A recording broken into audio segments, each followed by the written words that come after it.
Siapa yang Dolly? Lu pernah denger sih yang Dolly? Belum. Eksperimen Dolly. Yang mana tuh? Yang cloning. Jadi dulu sempat ada eksperimen, ada domba namanya Dolly ya kan. Itu di cloning gitu. Oke. Jadi domba yang sama diambil gen-gennya terus dimasukin ke indukan baru. Lahir domba yang sama. Sama persis. Berhasil Cloning. Wow. Sempat berhasil loh waktu itu. Baru denger tuh yang Dolly itu. Dulu Emang terkenal taunya banget. Dolly yang apa emang?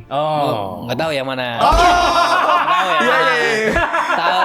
Baru denger itu Dolly Soalnya kan ini. baru denger tuh Dolly yang itu. Dolly Kirain ada yang Parton. ini gitu Oke. kan. Tahu Dolly yang mana lagi, Parton nggak tahu. maksudnya Alsyad ya. Tenang, gue belain bang, gue sapuin pokoknya. Tenang. Gak ada Nggak tahu yang jebak-jebakan mana untuk tuh. Alsyad hari ini. Aman, ya. aman. Semuanya gue sapuin pokoknya. Itu. Sambil lu yang nyapu ya, Gue ternyata ya. nyapuin buat Alsyad Iya, ya. Gak usah, iya, iya. tenang aja. Ya kan?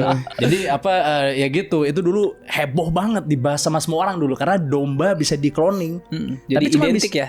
Cuma bisa hidup sebentar. Oh, oke. Cacat soalnya. Cacat domba. Iya. Iya. Itulah balik lagi ke masalah etis makanya karena mungkin binatangnya tersiksa karena cacat itu. Jadi balik lagi ke etisnya itu. Kasihan kan. Menurut lu kalau misalnya manusia bikin eksperimen untuk maksudnya tentunya untuk manusia sendiri gitu ya. Tapi menggunakan hewan menurut lu gimana? Ada batasan sih. Kayak sekarang kan untuk produk kosmetik udah Iya. banyak yang untuk tidak memakai hewan sebagai eksperimen gitu. Iya, iya. Karena kita kan nggak tahu apa yang dilakukan lab ya. Iya. Sekejam apa, sekeji apa demi untuk researchnya itu, untuk penelitian. Sekarang sudah mulai berkurang gitu. Tadi balik lagi ada salah satu organisasi buat memantau itu semua, salah satunya PETA. Oh iya. Kayak gitu. Oh iya, Jadi, PETA. Ada PETA gitu. Jadi yang memantau itu semua apakah ini etik atau enggak? Etis atau enggak? Karena kan maksudnya banyak terjadi ini ya, maksudnya bentrokan ya antara manusia sama hewan kan sebenarnya kan. Apalagi di hutan, misalnya manusia banyak yang nggak bisa ini harus terpaksa tinggal di hutan sehingga Iya. bersinggungan dengan hewan. Ya, Terus habis itu kejadian hewan masuk ke desa dan lain-lain ya kan. banyak.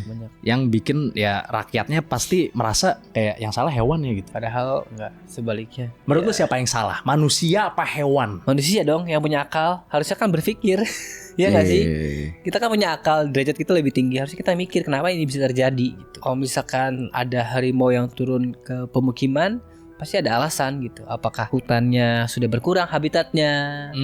Kayak gitu. Salah satunya kayak gitu. Atau nggak mungkin hewan ternak yang ada di perbatasan antara desa dan hutan ini menarik predator ini untuk datang karena kan baunya bisa ketiup angin sampai ke hutan gitu. Sedangkan Iya. harimau yang lapar Bau bau apa nih? domba kayak bau hewan-hewan ternak gitu. bau Kalau hewan misalkan ternak. ketiup angin ke hutan kan harimau mencium kayak mangsa nih gitu. Iya, Pas iya. diikutin taunya Peternakan. punya desa, punya warga gitu. Jadi seharusnya manusia menjaga diri dengan cara ya agak menjauh lah dari hewan gitu ya. Iya, ada emang udah dijelasin sih sama salah satunya Kementerian Kehutanan gitu ya untuk diedukasi gimana caranya kita untuk terhindar dari konflik antara manusia dan satwa liar.